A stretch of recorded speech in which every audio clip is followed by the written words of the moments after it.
Nizamu ya Dar es Salaam sasa.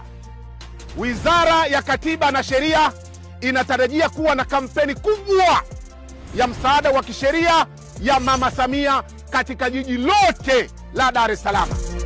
Je, wewe una changamoto ya mambo ya talaka? Una changamoto ya mambo ya ardhi?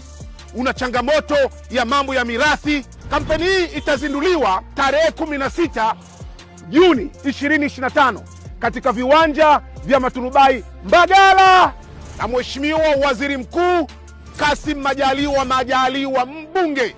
Kisha kuanzia tarehe 17 hadi tarehe 25 huduma za elimu na msaada wa kisheria zitafanyika kwa muda wa siku 9 katika halmashauri zote za jiji la Dar es Salaam. Jooni, mnakaribishwa bure bila malipo.